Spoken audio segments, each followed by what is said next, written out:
L'Assemblée va maintenant entendre l'allocution de son Excellence M. Denis Sassou Nguesso, président de la République du Congo. Je prie le protocole de bien vouloir l'accompagner et je l'invite à prendre la parole devant l'Assemblée générale.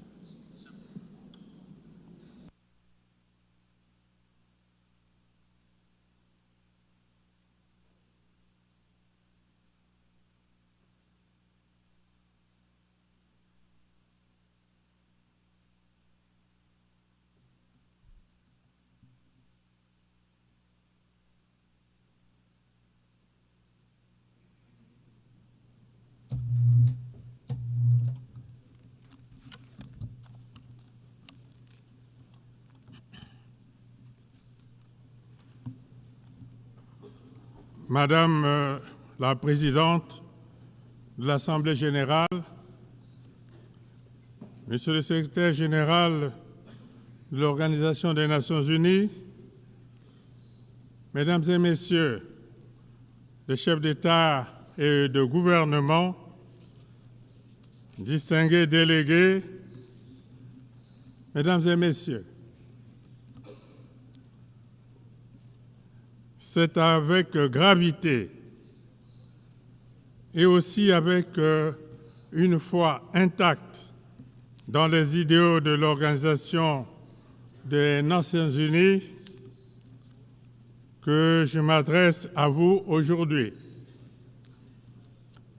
Nous sommes rassemblés à un moment de bascule, à une époque où notre responsabilité collective n'a jamais été aussi grande. Nous vivons une période marquée par des tensions accrues, des menaces multiples et des fractures profondes. Et pourtant, jamais le monde n'a eu autant besoin d'unité, de coopération, de dialogue. Ce qui est en jeu, ce n'est pas seulement la paix ou le développement, c'est bien l'avenir même du multilatéralisme et de cette précieuse humanité que nous avons en partage. Il y a 80 ans, après les horreurs de la Seconde Guerre mondiale, les fondateurs des Nations unies se réunissaient avec la ferme intention d'établir un ordre international juste et durable. Ils rêvaient d'un monde où la coopération et la solidarité seraient les maîtres mots. Un monde où la diplomatie et le dialogue se substitueraient aux conflits violents. Leur projet était ambitieux. Il demeure totalement d'actualité. L'Organisation des Nations unies a été fondée sur le socle de deux principes majeurs. La solidarité internationale, c'est-à-dire la conviction que le destin des nations est intrinsèquement lié et que seul un effort collectif peut permettre de relever les défis mondiaux. Le multipartisme, ou la reconnaissance de ce que chaque nation, grande ou petite, doit avoir voix au chapitre dans les affaires internationales et que seule une action collective peut garantir une paix durable. Malheureusement, 80 ans après sa création, notre organisation est confrontée à la résurgence inquiétante des conflits armés à travers le monde. Dans tant d'endroits, le langage des armes a repris le dessus sur le bon sens et la diplomatie. C'est l'échec de notre promesse collective. C'est de bâtir un monde libéré du fléau de la guerre. C'est aussi le signe d'un système international affaibli, parfois impuissant, face aux logiques de confrontation. Aujourd'hui, il nous faut réaffirmer la primauté du droit dans les affaires internationales et la nécessité d'un ordre mondial fondé non pas sur la force des armes, mais sur des règles établies et communément partagées. Les Nations unies doivent redevenir un instrument efficace de prévention des conflits et de médiation. Acteurs épris de paix et de justice, qui œuvrent pour l'amitié entre tous les peuples du monde. Le Congo soutient la coexistence pacifique, la tolérance réciproque et la compréhension mutuelle. C'est pourquoi, au Moyen-Orient, mon pays soutient sans réserve la solution à 2 États, israélien et palestinien, vivant côte à côte en paix.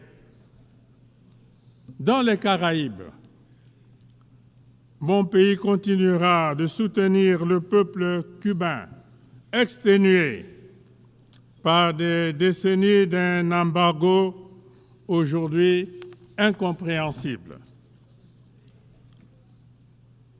Les tensions commerciales, technologiques et géopolitiques entre grandes puissances et dont nous sommes aujourd'hui témoins fragmentent évidemment notre monde et alimentent la méfiance entre les nations. Elles affaiblissent les chaînes de solidarité internationale et compromettent notre capacité à relever ensemble les grands défis globaux avec de grandes conséquences sur les économies des pays en développement. Cela se traduit notamment par l'instabilité des marchés, l'augmentation des prix des matières premières et des perturbations récurrentes sur les chaînes d'approvisionnement. Or, pour compréhensible qu'elle puisse être, la compétition économique ne devrait pas se transformer en une confrontation systémique. L'une des grandes réussites des Nations unies a indubitablement, indéniablement été d'établir une plateforme solide de coopération entre les nations. Mais aujourd'hui, ce multilatéralisme est menacé par des égoïsmes nationaux et par des politiques unilatérales, source de crises diplomatiques préjudiciables. Cette tendance doit être inversée parce que les défis mondiaux que nous affrontons, notamment le changement climatique, les pandémies et l'insécurité alimentaire, nécessitent une réponse mondiale solidaire, cohérente et concertée. La République du Congo croit fermement qu'une organisation des Nations Unies plus forte et plus efficace est la condition indispensable pour préserver la paix et garantir le développement durable. C'est pourquoi nous en appelons à une réforme de ces organes, à commencer par son Conseil de sécurité, afin de les rendre plus représentatifs, plus transparents et plus proches des réalités de notre monde. On le voit bien, le Conseil de sécurité, dans sa composition actuelle, ne reflète plus les équilibres géopolitiques de notre monde. Il est donc urgent de le réformer, non pas en théorie, mais en pratique. L'Afrique ne peut plus rester marginalisée. C'est un continent de plus d'1,4 milliard d'habitants. C'est un continent d'avenir, de jeunesse, de potentiel, auquel nous devons aujourd'hui garantir une participation pleine et entière aux décisions mondiales. Je le dis avec force, l'Afrique mérite une représentation permanente au sein du Conseil de sécurité des Nations Unies.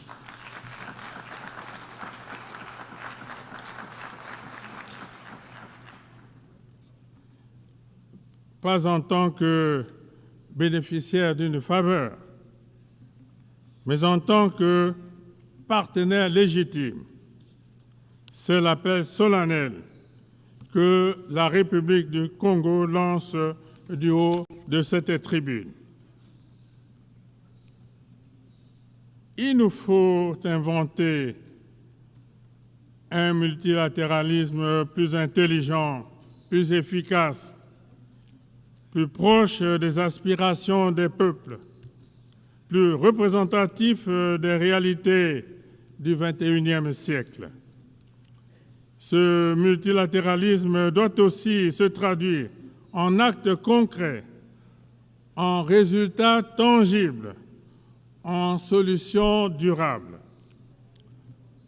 Les peuples du monde ne nous jugeront pas sur nos discours, mais sur ce que nous aurons su accomplir ensemble. Madame la Présidente, Mesdames et Messieurs, il ne peut y avoir de paix durable sans développement et inversement. La pauvreté, les inégalités, le chômage des jeunes, l'exclusion sont des terreaux dont se nourrissent les frustrations, l'instabilité et l'extrémisme violent. Nous devons honorer nos engagements pour le financement des objectifs de développement durable et mettre fin aux mécanismes qui étranglent les économies vulnérables, comme la dette insoutenable ou les règles commerciales inéquitables. La solidarité internationale reste essentielle pour permettre aux pays en développement de réussir leur transition vers un avenir plus prospère. C'est pourquoi nous devons investir massivement dans l'éducation, la santé, l'agriculture, les infrastructures, les technologies nouvelles, l'intelligence artificielle, etc. Le défi climatique nous interpelle très fortement aujourd'hui. Il transcende toutes les frontières, tous les clivages et toutes les idéologies. Il frappe déjà nos villes, nos campagnes, nos écosystèmes. Il aggrave les conflits, détruit des cultures millénaires et pousse les familles entières sur les routes de l'exil. Face à cela, nous n'avons plus le droit d'agir en ordre dispersé. Nous devons partir en rang serré, dans la solidarité et avec détermination. Cela implique le respect des engagements de l'accord de Paris, un soutien massif à l'adaptation pour les pays les plus vulnérables et une transformation profonde de nos modes de production, de consommation et de financement. C'est l'occasion de saluer l'adoption par l'Assemblée générale des Nations unies de la résolution sur la décennie mondiale du boisement et du reboisement que mon pays a initiée comme l'une des solutions susceptibles de faire avancer notre combat commun en faveur de la préservation de l'environnement et l'atténuation des ravages liés au changement climatique. Le climat ne doit pas devenir un nouveau facteur de division nord-sud. Il doit être un facteur d'unité mondiale, un motif de solidarité planétaire, le mobile d'une espérance partagée. Madame la Présidente, Mesdames et Messieurs, au moment où les nations du monde sont confrontées à de graves défis, certains de ces défis ayant clairement un retentissement existentiel, voilà que s'enclenche une nouvelle et inquiétante course aux armements.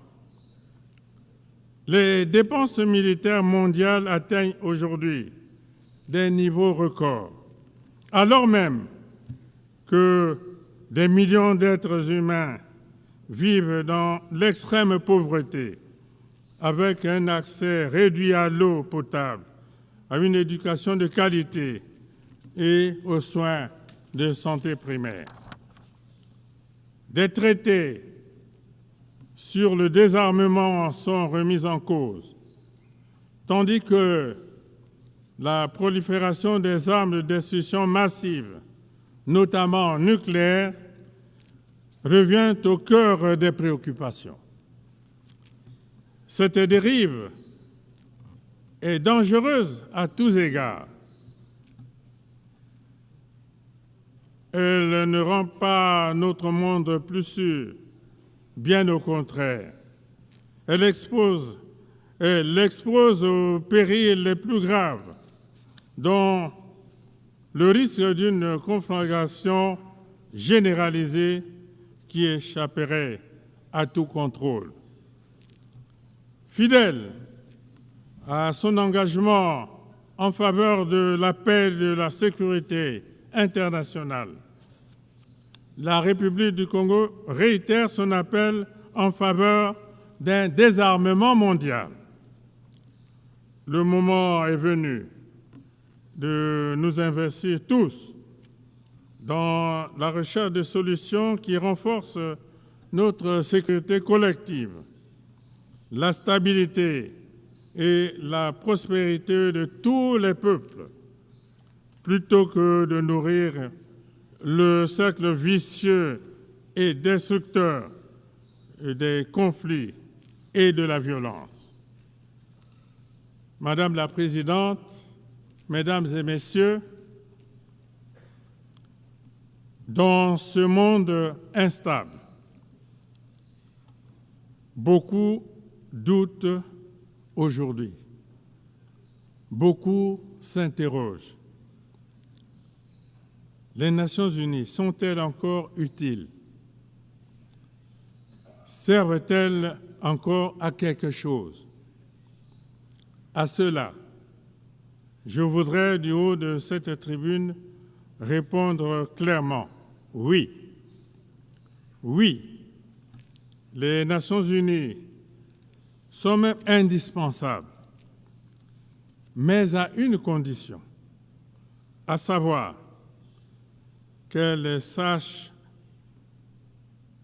évoluer, qu'elles sachent se réformer, se rapprocher des peuples et répondre concrètement aux défis innombrables des temps présents. Nous ne sommes pas condamnés à la guerre, au repli et à la méfiance. Nous avons encore le choix, celui du courage, de la solidarité et de la responsabilité. Alors, ensemble, unis dans la diversité, faisons vivre les promesses fondatrices de notre organisation, à savoir la paix, la dignité et le progrès. Ne laissons pas l'histoire se faire sans nous. Je vous remercie.